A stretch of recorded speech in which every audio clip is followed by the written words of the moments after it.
Sudah, selamat datang kembali di channel kami. Apa namanya? Menjelang pagi. Tahu kenapa namanya menjelang pagi? Nih aku kasih tahu sedikit ya. Kami ini bapak-bapak nih ya. Kalau udah mulai malam nih, kalau lagi nongkrong, lagi cerita gitu ya. Semakin malam tuh ceritanya tuh semakin dalam. Mulai dari kehidupan rumah tangga, ekonomi gitu kan.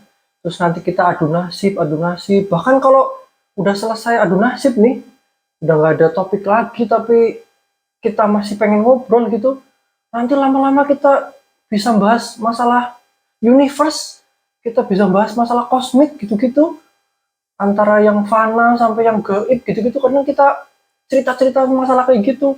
Makanya nih kita kasih nama channel kita Menjelang Pagi, karena kedepannya nih cerita-cerita yang bakalan kita masukin ke video-video di channel kita ini terinspirasi atau terapa ya, berdasarkan cerita yang pernah aku obrolin sama teman-teman bapak-bapak yang lain gitu di Menjelang Pagi. Nah, untuk episode kali ini nih kalian nih teman-teman pernah dengar nggak sih cerita Dimas Kanjeng Taat Pribadi tahun 2016 yang katanya dukun bisa menggandakan duit? Nah, cerita ini nih hampir mirip sama itu, tapi beda konsepnya aja. Kalau Dimas Kanjeng Taat Pribadi pakai metode gaib katanya kan buat menggandakan duit. Nah, ini ada satu lagi nih, Dimas yang pengen menggandakan duit tapi metodenya berbeda.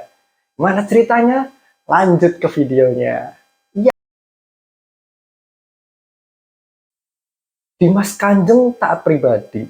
Buat kalian yang belum pernah dengar nama itu ya, bisa kalian browsing-browsing dulu siapa tuh dia.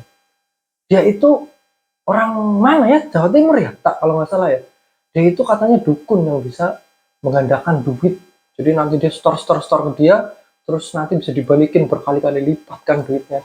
Nah, cerita kali ini di episode kali ini nih, ada temanku satu ya. Ini berdasarkan kisah nyata ya, tapi namanya kita samarkan gitu. Biar gampang kita sebut nama tokohnya nih Dimas ya. Biar kayak Dimas Kanjeng itu. Soalnya Dimas ini dia pengen menggandakan duit yang dia punya. Tapi caranya bukan melalui hal-hal gaib, tapi melalui sertifikat tanah dan bank. Oke? Nah, jadi ceritanya tuh gini. Dimas itu beberapa malam kemarin ya, malam minggu kemarin kayaknya, ngobrol-ngobrol kan sama aku sama satu lagi temanku. Dimas itu lagi kena masalah yang sangat berat ya. Makanya biasalah kita adu nasib gitu. Jadi dia cerita tuh kayak gini. Dimas itu ada duit. Dia kan pengusaha nih, dia pengusaha. Dia itu pengusaha jualan baju anak-anak. Nah, Dimas ini punya toko ya. Toko baju anak-anak. Nah, Dimas itu punya cicilan banyak. Cicilannya itu 1 bulan 10 juta. Ya terhitung banyak kalau buat dihitung di kota kita tinggal di sini ya, di Jawa Tengah ya, karena UMR di sini kan paling 2 juta, 2 juta 100. Jadi kalau cicilannya 1 bulan 10 juta, banyak dong. Lah beda lagi kalau dia tinggalnya di Jakarta atau di mana kota yang penghasilannya gede kayak Karawang gitu kan, UMR-nya gede-gede kan. Nah, Dimas ini lagi kena masalah yang lumayan gede. Jadi dia tuh rencananya awal pengen menggandakan duit yang dia punya. Caranya gini. Jadi Dimas tuh punya duit 20 juta ya kan. Terus keluarganya dia tuh punya sertifikat tanah. Nah, tapi masih di notaris. Soalnya itu sertifikat punya keluarga baru diurus. Nah, Dimas itu punya inisiatif buat ngambil sertifikatnya dia di notaris. Sertifikat keluarganya dia di notaris. Terus nanti dia pakai duitnya buat utang, pakai sertifikatnya buat utang di bank, ya kan? Nah, Dimas punya duit 20 juta. Ingat nih ya teman-teman ya, biar nanti kedepannya bisa mengikuti cerita adu nasib kali ini ya. Dimas punya duit 20 juta nih, buat ngambil sertifikat di notaris 13 juta. Oke? Terus kan berarti ada sisa 7 juta tuh. Nah, pikirannya Dimas tuh gini, bisa nih diambil sertifikatnya, pakai duitku 13 juta. Nanti ada sisa 7 juta, bisa buat nyicil bulan itu ya kan. Soalnya kan tadi cicilan Dimas berapa? 1 bulan 10 juta ya. Waktu itu belum akhir bulan. Jadi dia masih bisa, wah ini kayaknya kalau sampai akhir bulan bisa lah aku nyari 3 juta lagi buat cicilan. Nah nanti kalau sertifikatnya keluar, dia mau pinjam lagi 50 juta ya kan di bank buat tambahan modal. Terus sama buat yang lain-lainnya keperluannya dia gitu. Nah akhirnya singkat cerita diambillah itu sertifikat. Ya sebulan Agustus kemarin tuh Dimas cerita ke aku, Agustus tahun kemarin ya diambil sama dia, masih pertengahan bulan. Diambil lah sertifikatnya sama dia pakai duit 13 juta. Yes. Dia punya 7 juta buat cadangan nyicil bulan itu ya kan. Ternyata setelah sertifikat diambil, ada kendala di siapa nih yang mau pinjam ke bank buat buat mencairkan sertifikat itu tadi yang baru diambil pakai 13 juta kan. Ternyata setelah beberapa bulan ke depan itu gagal buat nyairin sertifikat itu di bank. Otomatis kan dia kena masalah nih. Masalahnya tuh apa? Karena gini, dia kan setiap bulan harus nyicil 10 juta. Sementara duitnya itu yang harusnya buat putaran dia di tokonya dia kan, jadi nggak jalan karena duitnya tuh berhenti di sertifikat. Setelah 2 bulan, 3 bulan, akhirnya cairlah itu di bank sertifikatnya ya kan. Tapi selama 3 bulan, nah selama 3 bulan itu, Dimas nggak bisa ngaksur cicilannya dia. Karena duitnya buat ngambil sertifikat, berhenti di situ. Sampai sini paham kan ya? Jadi duitnya yang seharusnya buat usaha, sama dia dipakai buat ngambil duit di sertifikat, ternyata sertifikatnya butuh proses selama 3 bulan. Nah selama 3 bulan itu kan dia usahanya nggak jalan, karena duitnya berhenti di sertifikat. Nah selama 3 bulan itu, Dimas harus minjem ke sana, minjem ke sini gitu, buat bayaran angsurannya dia yang 10 juta setiap bulan itu. Nah pas pas pas akhirnya cair, ternyata Dimas nggak bisa dapat duit 50 juta.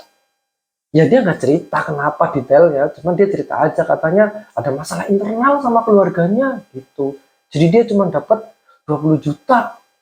20 juta ternyata itu cuma cukup buat nutupin utang-utangnya dia selama 2 bulan. Kan dia 3 bulan nih nggak bisa ngangsur karena prosesnya 3 bulan, proses minjem ke bank pakai sertifikat.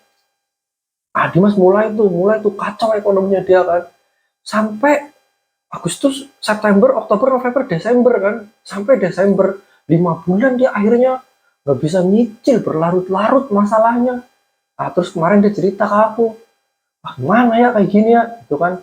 Ya karena aku juga nggak bisa bantu apa-apa ya kalau masalah duit ya kita cuman ya udahlah Dim, nggak apa-apa Dim, kita iniin aja apa namanya, jalan aja dulu yang kita bisa jalan gitu kan. Aku cuma ngasih, bukan nasihat sih, tapi ngasih tanggapan gitu aja gitu. Terus ya kata Dimas, wah parah banget ini udah ekonominya gitu kan, rencananya mau untung buat mengadakan duit ya kan biar bisa tambah modal, nggak taunya malah tambah parah dia kan, utangnya tambah banyak. Terus aku tanya ke dia kan, jadi sekarang udah berapa Dim utangmu Dim? 40 juta gitu kata dia kan. Aduh kasihan banget ya. Pertama sih aku kasihan sama dia kan, tapi kan dia sudah menerima itu semua, jadi kenapa dia bisa cerita ke aku gitu kan.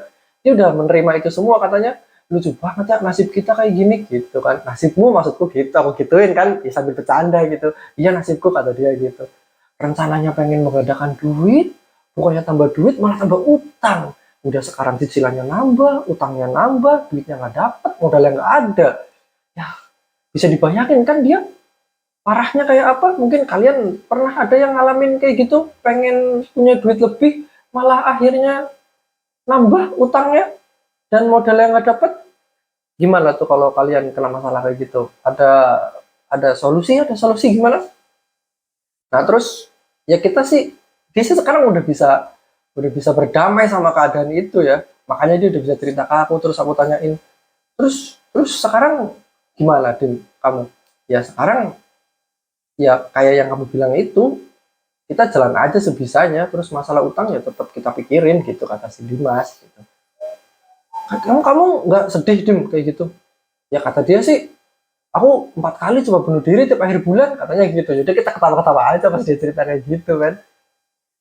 Katanya berat banget kata dia gitu, maksudnya rencananya pengen untung, tapi dia malah jadi rumit kayak gini. Jadi katanya tiap akhir bulan kayaknya aku pengen bunuh diri deh, tapi tak pikir-pikir lagi kayaknya bunuh diri pun tidak menyelesaikan masalahku, kata Dimas gitu ya.